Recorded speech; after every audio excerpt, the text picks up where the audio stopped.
علی المرتضیٰ رضی اللہ عنہ کھڑے ہو کر جو وضو کا بچا ہوا پانی ہوتا اس سے پی لیتے. تو حضرت علی المرتضیٰ رضی اللہ عنہ سے کسی نے پوچھا، اے علی، یہ جو تم عمل کرتے ہو اس کا ثبوت قرآن و حدیث سے بھی ہے، قرآن و سنت سے بھی ہے؟ تو حضرت علی رضی اللہ عنہ نے فرمایا، صنعت کما صنع رسول اللہ صلی اللہ علیہ وسلم، میں نے ویسے ہی عمل کیا جیسے عمل حضور نبی کریم صلی اللہ علیہ وسلم نے کیا. بسم اللہ الرحمن الرحیم.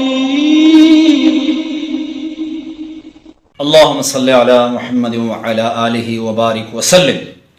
لاکھوں کروڑوں درود و سلام امام الانبیاء شافع محشر محمد مصطفیٰ احمد مجتبیٰ صلی اللہ علیہ وسلم اور ان کی آل طیبین طاہرین پر. تو میرے بھائیوں اور میری بہنوں، حضرت علی المرتضیٰ رضی اللہ عنہ جب کوفہ تشریف لے گئے، بخاری شریف کی روایت میں بھی ہے، تو حضرت علی رضی اللہ تعالی عنہ کوفی کی جامع مسجد کے سامنے وضو فرماتے.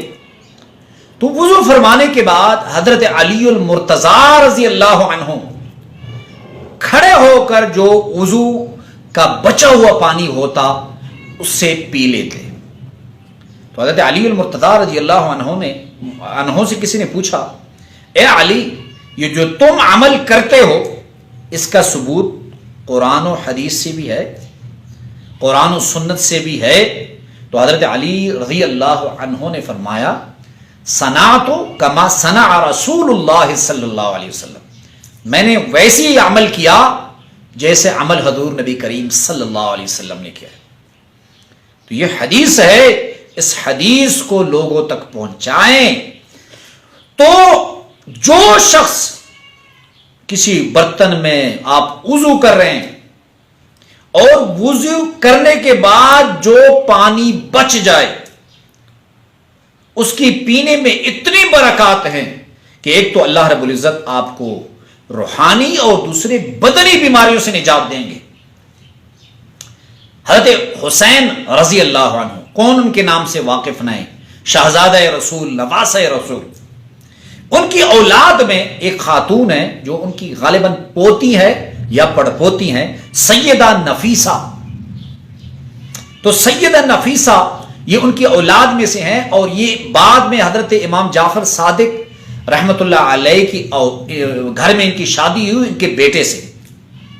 تو سیدہ نفیسہ جب مدینے سے کوفے کی طرف گئی تو جس گھر میں وہ رہتی، تو سید نفیسہ کا بھی یہ معمول تھا کہ وہ جب وضو کا پانی بچتا تو وہ اس پانی کو کھڑے ہو کر پی لیتے، اور اتنی پابندی سے اس عمل کو کرتے. تو ان کے قریب میں ایک لڑکی تھی جو معذور تھی، جس کی بدن کے اندر بیماری تھی. تو حضرت نفیسہ نے ایک مرتبہ جب ان کے وضو سے پانی بچا تو انہوں نے کہا کہ اس پانی کو اس بچی کو پلا دو. تو اس پانی کو اس بچی کو پلانے کے بعد اللہ رب العزت نے اس کو اسی ٹائم شفا دی.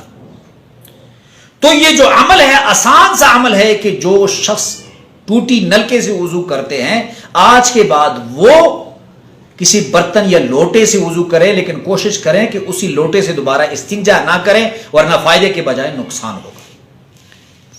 جو شخص وضو کا پانی، بچا ہوا پانی کھڑے ہو کر پی لے، ایک تو یہ حدیث ہے، اس کا ثواب ہے. دوسرا، اللہ رب العزت اس سے چند بڑی بیماریوں سے نجات دیں گے. نمبر 1 دل کی بیماری سے، گردوں کی بیماری سے، مثانے کی بیماری سے، قطرے کی بیماری سے. نمبر 4 اور نمبر 5 اللہ رب العزت اس کی مردانہ طاقت میں اضافہ کریں گے. اور یہ بات سن لیں کہ اہل بیت کے گھرانے کا یہ معمول تھا. اب سمجھیں کہ اہل بیت کا گھرانہ کہاں سے اس کا تعلق ہے؟ حضور نبی کریم صلی اللہ علیہ وسلم.